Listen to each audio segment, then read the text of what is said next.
Всем привет, дорогие друзья! Добро пожаловать на мой канал! Сегодня хочу представить вашему вниманию подборку замечательных рецептов для новогоднего праздничного стола. Это меню состоит из 11 блюд и рассчитано на 8-10 человек.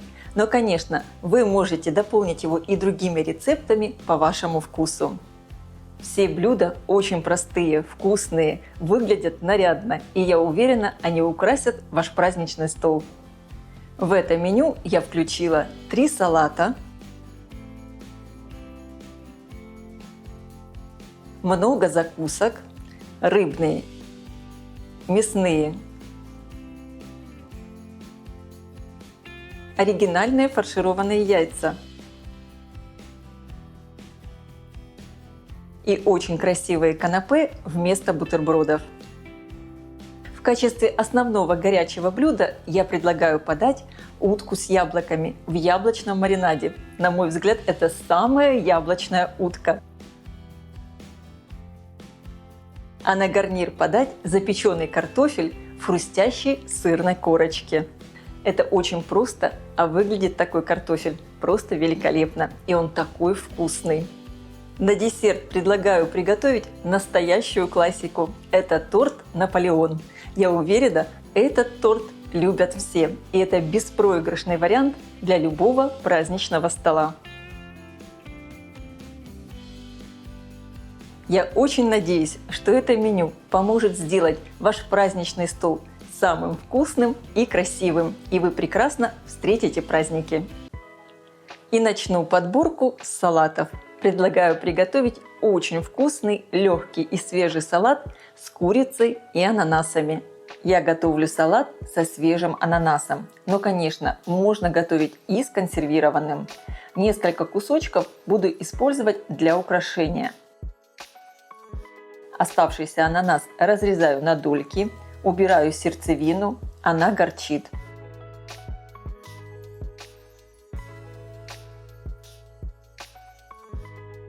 В майонез натираю зубчик чеснока.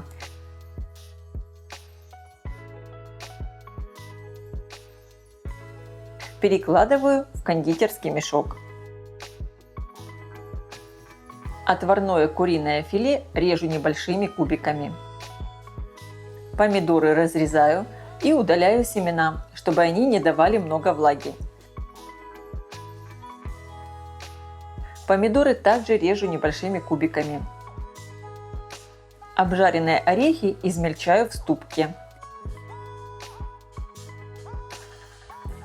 Собираю салат в кольце, диаметр 18 см. Первый слой курица.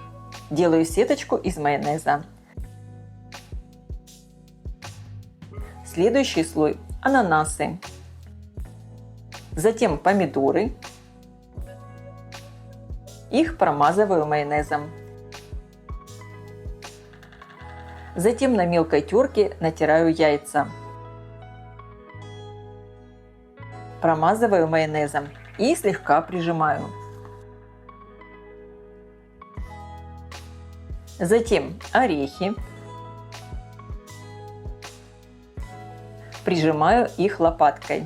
И последний слой сыр. Натираю его на мелкой терке, сначала половину, и промазываю майонезом.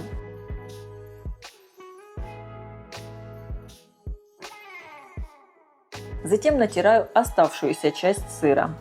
Такой салат можно оставить на несколько часов в холодильнике или сразу подавать к столу. Украшаем его по своему вкусу. Я выкладываю сверху цветы из ананаса, в середину кусочки помидоров и веточки укропа. Получился красивый и очень вкусный салат.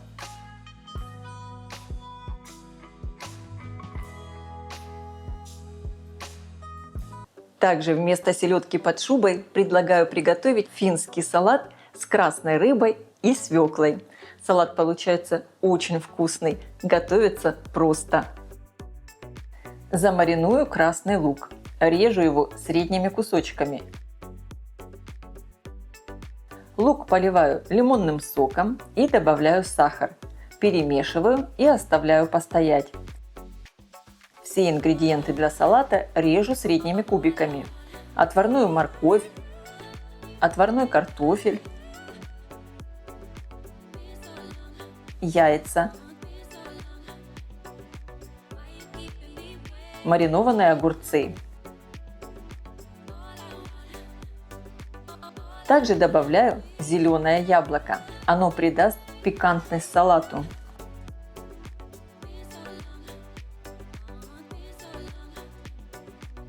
И средними кусочками режу отварную свеклу.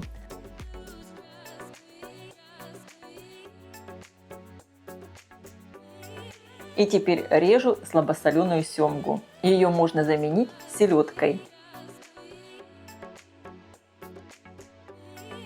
Перекладываю в миску.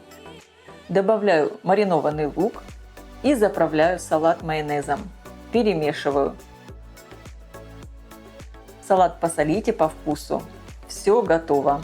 Мне, например, этот салат очень нравится. Особенно, когда он постоит пару часов в холодильнике. Он становится еще вкуснее. Также предлагаю приготовить поистине царский салат с богатым вкусом. В нем прекрасное сочетание всех ингредиентов. Выглядит он нарядно, можно сказать, по-царски. Отварю кальмары. Отправляю их в чуть подсоленную кипящую воду буквально на 40 секунд. Фактически, как только снова начинает закипать вода. Достаю кальмары и в этой же воде отвариваю креветки. Варю их так же, как и кальмары, примерно 30-40 секунд.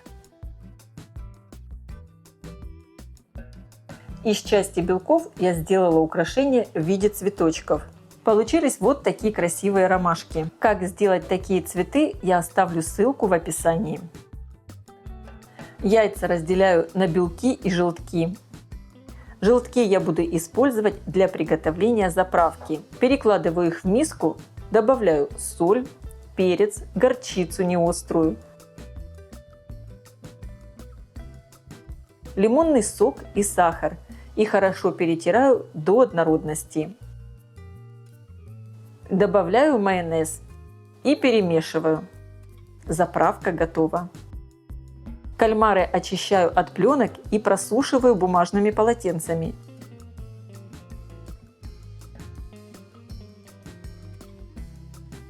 Режу их тонкими полосками.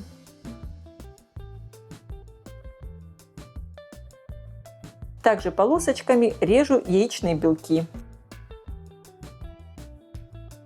И точно так же нарезаю крабовые палочки. Добавляю в миску креветки. Они не крупные, поэтому я их не разрезаю. Зеленое яблоко очищаю от кожицы и удаляю сердцевину. Лучше использовать зеленое кислое яблоко. Режу его мелкими кубиками. Режу ананас. Можно использовать вместо свежего ананаса и консервированный.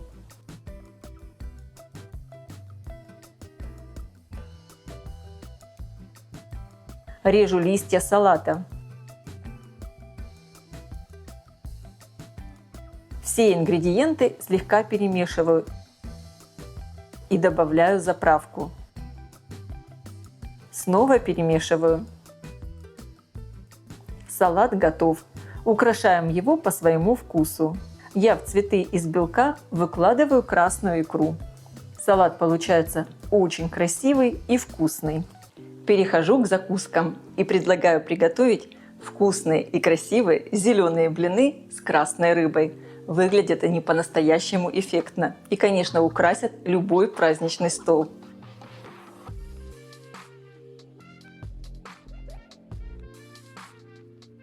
Приготовлю тесто. В миску добавляю яйцо, размешиваю, добавляю сахар, соль, перемешиваю, вливаю молоко и сок шпината. Его легко сделать.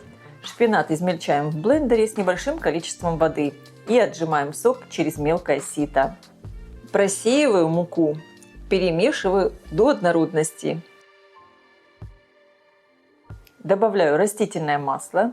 И тесто готово. Оставляю его постоять на 10-15 минут. Пеку блины. У меня сковорода диаметром 28 сантиметров. Первый раз смазываю ее растительным маслом.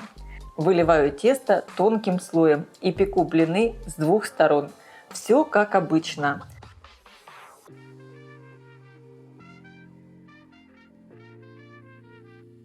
Самое главное, сильно не передерживать, чтобы блины оставались ярко-зелеными. Получилось 3 больших блина. Красную слабосоленую рыбу надо нарезать тонкими кусочками. Предварительно рыбу можно заморозить, так ее легче нарезать. Готовлю намазку. Выкладываю сыр Филадельфия в миску. Можно использовать любой творожный или сливочный сыр. Добавляю мелко порезанный укроп. Натираю на мелкой терке чеснок. Перемешиваю. Авокадо режу полосками. Он должен быть мягким, но не переспевшим. Коврик для суши я обернула пищевой пленкой. Можно использовать и просто пищевую пленку. Выкладываю блин. Сверху намазка. Затем кусочки рыбы. И затем разрезаю каждый на 6 частей, предварительно обрезав края.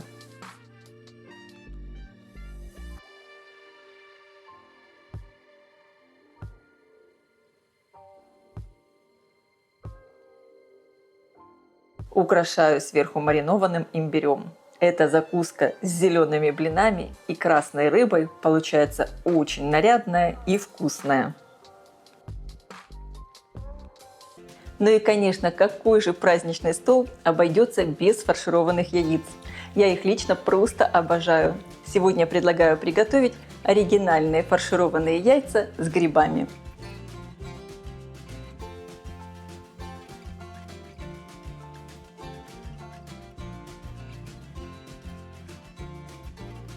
Подготавливаю форму для маффинов. Ячейки хорошо смазываю растительным маслом, без запаха. Разделяю белки и желтки у яиц. В отдельные ячейки формы выливаю белки и желтки. Закрываю форму сверху фольгой и ставлю в противень, в который наливаю горячую воду. Отправляю запекаться в разогретую до 160 градусов духовку на 15-18 минут. В это время на растительном масле обжариваю лук и грибы. Режу их небольшими кусочками. Сначала обжариваю до золотистого цвета лук, а затем грибы. У меня королевские вешенки.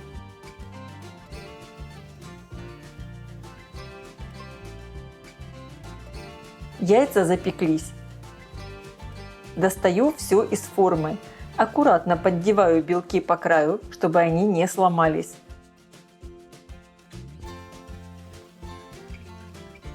Желтки перекладываю в миску и растираю их вилкой. Мелко режу соленый огурец. Добавляю его к желткам. Также добавляю жареный лук и грибы, немного майонеза, сладкую горчицу, сушеный чеснок, черный перец, соль и хорошо все перемешиваю. Начинку я выложила в кулинарный мешок с насадкой и выдавливаю ее из мешка на запеченные белки.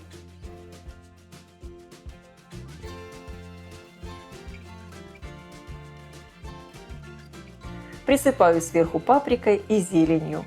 Все так просто, а получается очень необычно, красиво и, конечно, вкусно. Вместо колбасы можно подать очень вкусную, сочную, ароматную пастрому из индейки. Ее можно приготовить заранее, за 1-2 дня до праздника. Это очень удобно. Сначала надо приготовить рассол. Наливаю в миску воду. Добавляю соль, сахар, лимонный сок, анис и семена кориандра.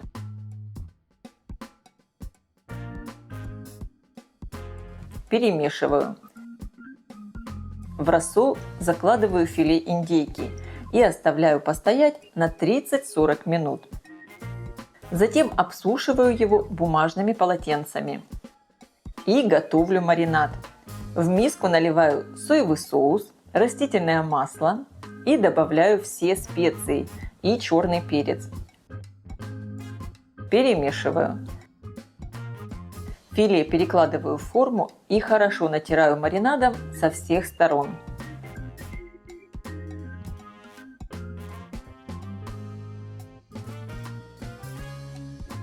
Оставляю мариноваться примерно на 1 час.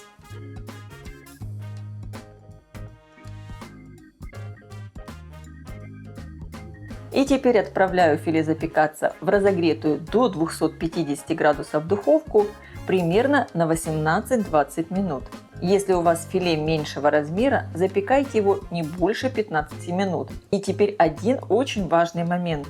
Мясо оставляем в выключенной духовке до остывания, причем дверцу духовки не открываем. Пастрома готова. Она очень ароматная, сочная и вкусная.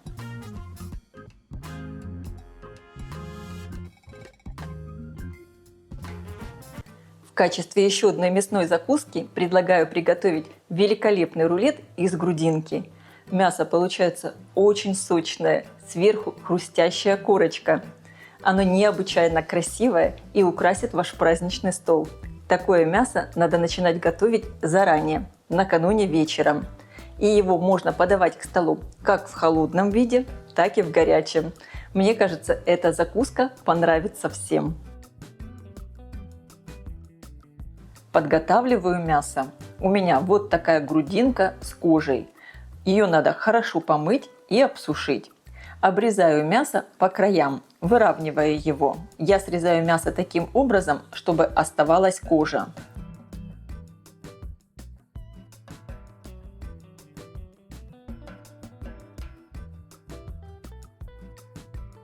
И хорошо обсушиваю кожу бумажными полотенцами. И теперь острым ножом делаю глубокие надрезы в коже. Получаются полоски толщиной примерно 1 см.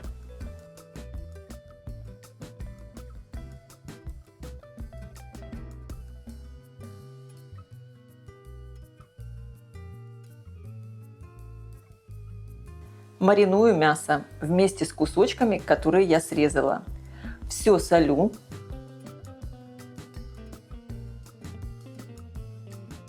Добавляю перец,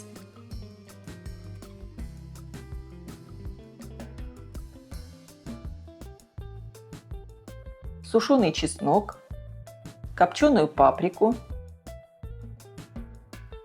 смесь итальянских трав, розмарин, тимьян и натираю на мелкой терке чеснок. Добавляю перец чили. Конечно, вы можете использовать любые специи, какие нравятся вам. Специи хорошо втираю в мясо, не затрагивая кожу. Немного поливаю растительным маслом и втираю их. Теперь все сворачиваю в рулет, заворачивая внутрь и кусочки, которые я отрезала. Связываю рулет шпагатом.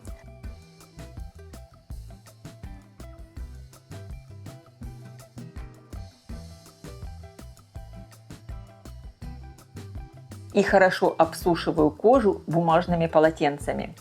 Это нужно для того, чтобы потом получилась хрустящая корочка. Сверху кожу солю. Соль уберет лишнюю влагу. Рулет перекладываю в форму и отправляю мариноваться в холодильник на ночь. Ничем его сверху не накрываю, чтобы кожа подсыхала. Перед запеканием достаю рулет за 1 час из холодильника, чтобы мясо прогрелось до комнатной температуры. Обсушиваю снова кожу бумажными полотенцами и отправляю все запекаться в разогретую до 180 градусов духовку примерно на 2 часа. В конце я увеличиваю температуру духовки до 220 градусов и буду запекать еще 10-15 минут. Именно чтобы получилась такая хрустящая корочка. Конечно, ориентируйтесь по своей духовке. Время запекания может отличаться. Сверху вот такая хрустящая кожица. Пахнет невероятно, очень аппетитно. Рулет готов. Он просто шикарный, хрустящий сверху и очень сочный. Это мясо можно есть и горячим, и холодным. Уверена, оно всем понравится. Вместо бутербродов предлагаю подать очень красивые канапе из доступных продуктов. Такие канапе всегда празднично выглядят на столе. Подготовлю намазку. Для этого я буду использовать вот такой сливочный сыр Филадельфия. Можно использовать любой сливочный сыр. Перекладываю его в миску. Сыр я заранее достала из холодильника, чтобы он был мягкий. На мелкой терке натру чеснок. Чеснок добавляйте по вкусу. Также по вкусу можно добавить соль. Я соль добавлять не буду, но добавлю немного белого перца. И хорошо все перемешиваю. На самом деле это очень простая и вкусная намазка, которую можно использовать для самых разных бутербродов и канапе. Надо срезать с хлеба курочки. С темного хлеба я уже срезала курочки и сейчас буду подравнивать. Подготовленные кусочки хлеба смазываем сверху намазкой.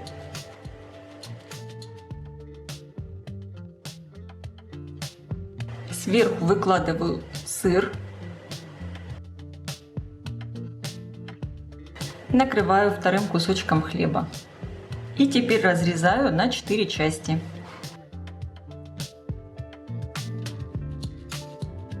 Разрежу перепелиные яйца.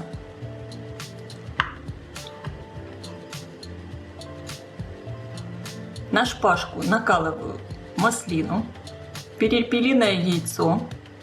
Теперь беру 2 колбаски, складываю их в четверо, накалываю сложенные вместе колбаски, беру листик салата, выкладываю сверху и все прикрепляю к тосту. Получается вот такая канапешка. Срезаю у хлеба курочки.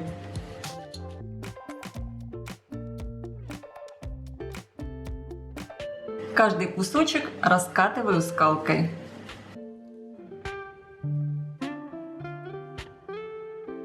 Подготовлю маринованные огурцы. Разрежу их пополам. Если огурчик сильно большой, можно разрезать на 4 части. При помощи овощечистки нарежу огурец тонкими полосочками. Формирую рулетик. Хлеб смазываю намазкой. Сверху выкладываю ветчину. Причем ветчину надо выкладывать так, чтобы немного не доходить до края. Сыр также, чтобы не доходил до края. Маринованный огурчик. И все сворачиваю плотным рулетиком. Хорошо прижимаю, чтобы рулетик закрепился. Края рулетика можно обрезать, чтобы получился красивый срез. Разрезаю его пополам. Беру полосочку огурца и продеваю ее вот таким образом на шпажку. Накалываю помидор. Беру листик салата, выкладываю сверху на рулетик и все накалываю шпажкой. Из самых простых продуктов и получается вот такая красивая закуска. Нарежу багет.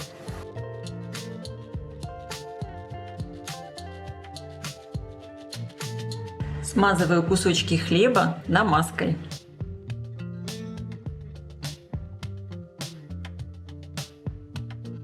Порежу маринованные огурцы. Выкладываю огурчики сверху.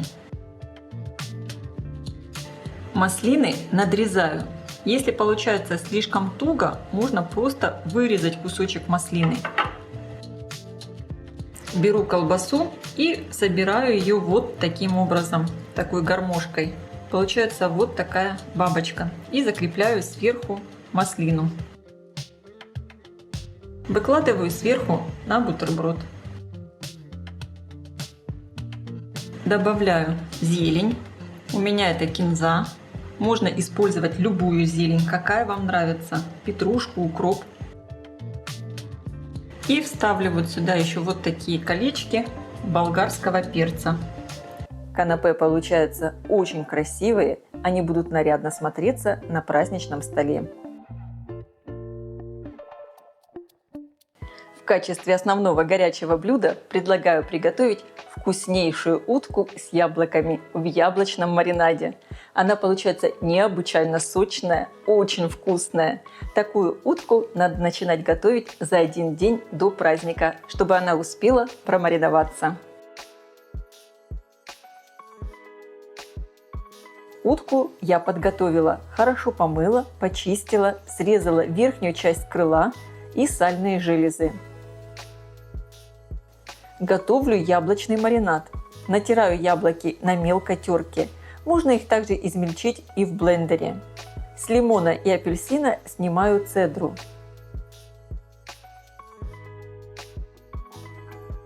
Отжимаю сок.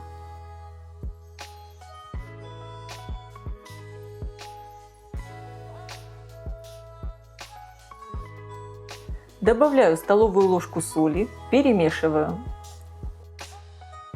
Добавляю тимьян, розмарин и лимонные листья. Если нет веточек, добавляйте просто сушеные травы. Выкладываю утку в маринад. Хорошо натираю со всех сторон и внутри. Закрываю пленкой и отправляю в холодильник мариноваться на сутки. И буду ее за это время пару раз переворачивать. На противень, застеленный фольгой, выкладываю крупно порезанные яблоки. В качестве подушки, чтобы утка не прилипла к фольге. В пиалку всыпаю соль, добавляю черный перец и сушеный чеснок. Перемешиваю. С утки удаляю яблочный маринад и натираю смесью соли и перца со всех сторон и внутри.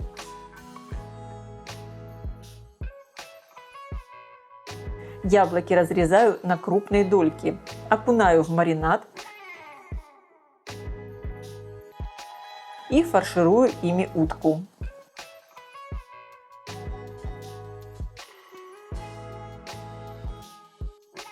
Утку закрываю бамбуковой шпажкой.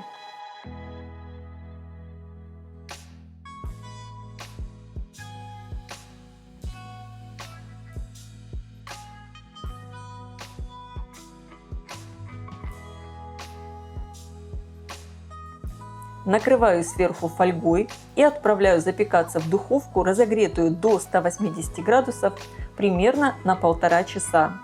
У меня включен верх и низ духовки.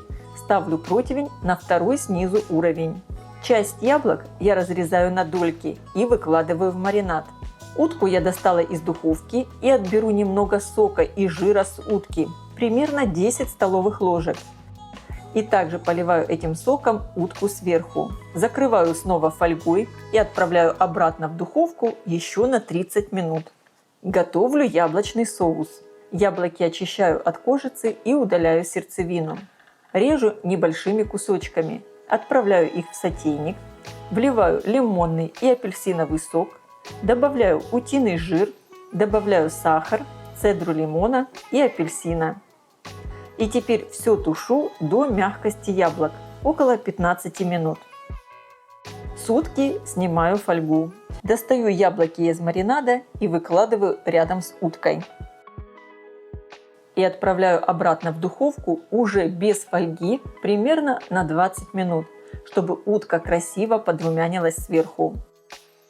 Яблоки для соуса протушились. Измельчаю их погружным блендером в пюре. Довожу все до кипения, и соус готов. Он очень вкусный. Утку я достала из духовки. Она хорошо запеклась и такая сочная.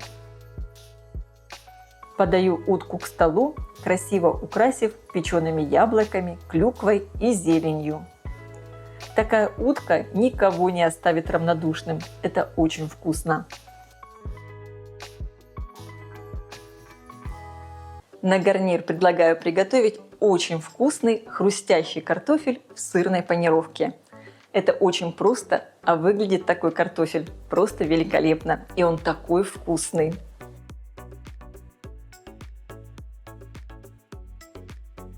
Делаю панировку для картофеля. Смешиваю в миске сыр пармезан, мелко порезанную петрушку, все специи, соль и черный перец. Добавляю мелко порезанный чеснок.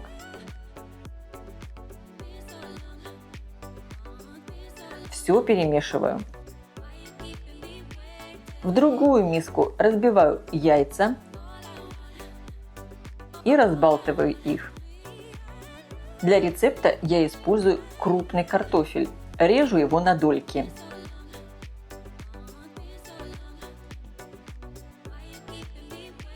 Противень я выстелила пергаментной бумагой, наливаю растительное масло, у меня оливковое, и панирую картофель. Дольки опускаю в яйцо и затем в сыр со специями и зеленью. Выкладываю на противень в один слой и отправляю запекаться в разогретую до 200 градусов духовку примерно на 30-35 минут. Конечно, вы смотрите по своей духовке. Я включаю режим конвекция. Картофель готов. Он очень хрустящий и вкусный. Ну и, конечно, на десерт готовим торт. Сегодня я предлагаю подать торт Наполеон. Очень удобно, что для этого торта тесто для коржей можно приготовить заранее и оставить их в морозильной камере. Накануне вечером печем коржи, собираем торт. Все очень легко и просто. Лично для меня торт Наполеон – это один из самых любимых тортов. И он у меня всегда ассоциируется с новогодними праздниками. Готовлю тесто. В воду добавляю соль, уксус и яйцо. Хорошо перемешиваю. В миску просеиваю муку и вливаю в нее жидкие ингредиенты. Замешиваю тесто сначала в миске, а затем на столе в течение примерно 5-7 минут. Получилось нежное и упругое тесто. Закрываю его пленкой и оставляю для отдыха на 15 минут. Подготовлю масло для слоения. Просеиваю 150 граммов муки. Сливочное масло натираю на крупной терке. И затем перетираю его с мукой до получения однородной вязкой массы. Стол присыпаю мукой, выкладываю тесто и раскатываю его в квадратный пласт толщиной примерно полсантиметра. На середину выкладываю масляную смесь, слегка разравниваю. И теперь закрываю тесто конвертом, убирая излишки муки.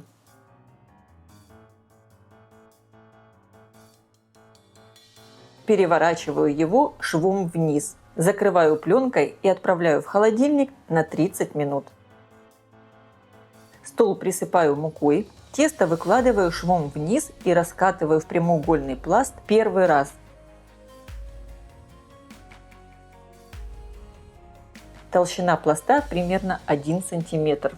Тесто складываю, сметая излишки муки. Сначала подворачиваю один край, затем другой. Разворачиваю, немного раскатываю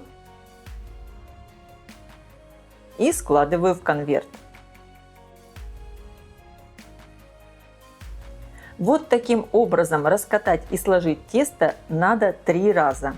Каждый раз отправляю его затем на отдых в холодильник на 30 минут. Раскатываю тесто второй раз. Действуйте не спеша, чтобы тесто не рвалось. В этот раз пласт теста я делаю тоньше, примерно полсантиметра толщиной. Складываю и отправляю в холодильник.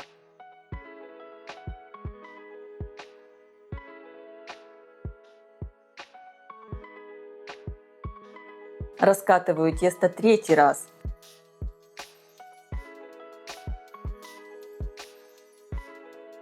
И складываю книжкой. Сметаю излишки муки.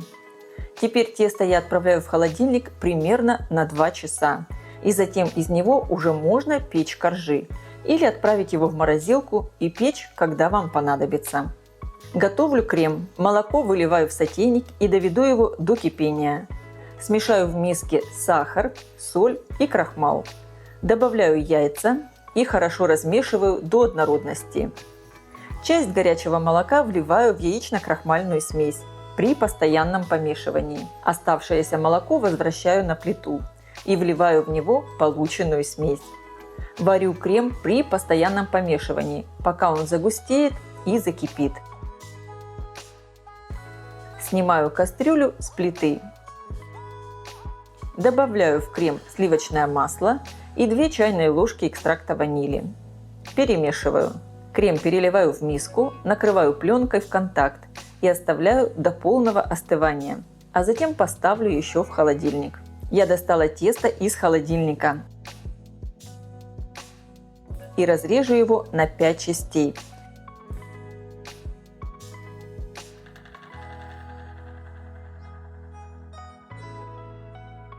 Каждый кусок раскатываю в тонкий прямоугольный пласт. Из этого теста не надо делать много коржей, так как они и так получаются очень слоеные. У меня получился пласт шириной 23 см и длиной 30 см. При выпечке тесто немного сожмется. Переношу его на противень, застеленный силиконовым ковриком. Можно использовать и пергамент. Выпекать буду по 2 коржа. Накалываю тесто вилкой, чтобы оно не вздувалось. И отправляю в разогретую до 220 градусов духовку примерно на 10-12 минут. Конечно, вы ориентируйтесь по своей духовке. Коржи испеклись, и сразу горячие я обрезаю, подравниваю. Коржи получаются очень слоеные. Из обрезков я буду делать крошку для украшения. Коржи после обрезки получаются 24 на 18 сантиметров. Всего у меня 5 коржей. Сразу делаю крошку. Заканчиваю приготовление крема после того, как хорошо остыла заварная основа. Взбиваю холодные сливки до мягких пиков. Немного перемешиваю заварную основу и в несколько приемов добавляю ее во взбитые сливки.